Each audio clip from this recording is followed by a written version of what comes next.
गेले अनेक दिवस अत्यंत गलतान असा कारभार चालला आहे। या ठिकाणी आमचे मित्र मनोज माळे यांनी सुद्धा या वेळोवेळी या प्रसंगी आंदोलन उभा केलेलं आहे। आज कराड शहरा व परिसरामध्ये भटक्या कुत्र्यांचा फार मोठ्या प्रमाणावर प्रस्तुत चालू आहे। आज अनेक भटके कुत्र्यांचा त्रास आज सर्वसामान्य जनतेला होत आहे। कराड शहरामध्ये कालच्या एका दिवसामध्ये 2 जणांना भटकी कुत्री चावलेली आहे आणि अत्यंत हेवी बाईट आहे। आणि हा बाईट असताना काल इथं मी स्वतः या ठिकाणी कॉटेजचा संपर्क साधला। त्या ठिकाणी पेशंटला इथं दाखवण्यात आलं, त्याला रेबीज सिरम अवेलेबल नाही असं सांगण्यात आलं आणि आम्ही प्रायव्हेटमध्ये चौकशी केली पण रेबीज सिरम प्रायव्हेटला अवेलेबिलिटी नाही। त्यामुळे परत आम्ही संपर्क केला असता आज 10 वाजता सकाळी आम्ही रेबीज सिरम आपल्याला देतो असं सांगण्यात आलं। काल इथे जे डॉक्टर होते ज्यांनी त्या पेशंटला तपासलं तर त्यांनी रेबीज सिरमची गरज आहे असं सांगितलं। आणि आज ह्या ज्या मॅडम आता झगडे मॅडमने त्या पेशंटला सांगितलं की तुला रेबीज सिरमची गरज नाही। आज ते कुत्रं चावल्यानंतर 24 तास पूर्ण होतात। आज 24 तासांमध्ये रेबीज सिरम घेण्याची गरज असते।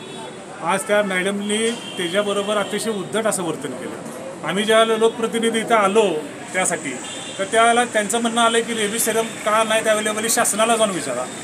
आणि त्या पहिल्या डॉक्टरनी काय सांगितलं त्याचं मला काय देणं गेलं नाही। म्हणजे हॉस्पिटलमध्ये अतिशय गलतान कारभार असते आहे। आणि या झगडे मॅडम स्वतःला समजतात काय, हे शासनाचं हॉस्पिटल आहे, सर्वसामान्य जनतेसाठी निर्माण केलेली शासनाने केलेली सुविधा आहे। आणि सुविधा ही करत असताना अतिशय उद्धटपणे मीडियाशी सुद्धा त्या वागल्या। आज आम्ही त्या अधीक्षक मॅडमला आम्ही विनंती केलेली आहे त्यांना की या झगडे मॅडमच्यावर कारवाई करावी। अन्यथा आम्ही आरोग्यमंत्र्यांच्याकडे पालकमंत्र्यांच्याकडे या संदर्भामध्ये तक्रार करून त्यांच्यावर आम्हाला कारवाई करायची आणि कराड कॉटेजला परत कुलप लावायची आम्हाला वेळ आणली। कारण का जर तुम्हाला इथं अवेलेबिलिटी असताना जर तुम्ही सेरम देत नसाल, एका रात्री सेरम कुठून उपलब्ध झाली तुम्हाला? त्याचा अर्थ काल रात्री तुमच्याकडे रेबीज सेरम उपलब्ध असताना तुम्ही दिलेलं नाही। आणि इन्चार्ज म्हणतात आहे आणि इन्चार्ज म्हणतात की मला जर विचारलं असेल तर मी दिले असते। याचा अर्थ काय होतो? अशा पद्धतीनं आज आमच्या कानावर ही गोष्ट आल्यामुळं आम्ही आज इथवर आलो। परंतु जे सर्वसामान्य नागरिकांना इथं जो त्रास होतो त्याच्याबद्दल काय? आणि हा 24 तासाच्या आतमध्ये घेणारा उपचार आहे आणि फक्त सरकारी दवाखान्यातच त्याची उपलब्धता आहे। अशा पद्धतीने ज्या वेळेला या कॉटेज हॉस्पिटलचा हा जो कारभार चालू आहे त्याचा या ठिकाणी आम्ही सर्वजण निषेध व्यक्त करतो। आणि आज या ठिकाणी सर्व लोकप्रतिनिधी इथे येत असताना सुद्धा त्यांचा गलतानपणा या ठिकाणी दिसतोय। आज सकाळीच एक उदाहरण आलं आणि इथे येण्याचं कारण असं, आमचा कराड नगरपालिकेचा एक कर्मचारी त्याला छाती दुखायचा त्रास झाला, त्यावेळेला तो सकाळी इथं आला।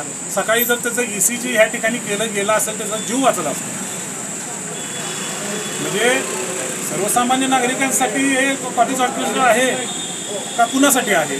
आणि तुम्ही जीवावर आल्यासारखं जर या ठिकाणी नोकरी करत असाल, नोकऱ्या सोडा ना। तुम्ही कशासाठी नोकऱ्या करता? तुम्ही या ठिकाणी शासनाचा पगार कशासाठी खाता? आणि सर्वसामान्य जनतेला तुम्ही मृत्यूच्या दाढीत ढकलता। आता झगडे मॅडमचं उत्तर असं आहे की मी जबाबदारी घेते। म्हणजे तो मेल्यानंतर तुम्ही जबाबदारी घेणार का? त्याच्या जीवाला बरं वाईट काय झालं तर त्याला जबाबदार कोण? त्याच्या बायका पोरांच्या जीवाला जबाबदार कोण? अशा ठिकाणी ही अशी उत्तरं मेल्यानंतर सुद्धा जबाबदारी घेत असाल तुम्ही तर जिवंत असताना त्याची जबाबदारी घ्या ना। आज आमचा एक नगरपालिकेचा कर्मचारी सकाळी जर त्याचा ECG जर इथं जर झाला असता तर तो वाचला असता।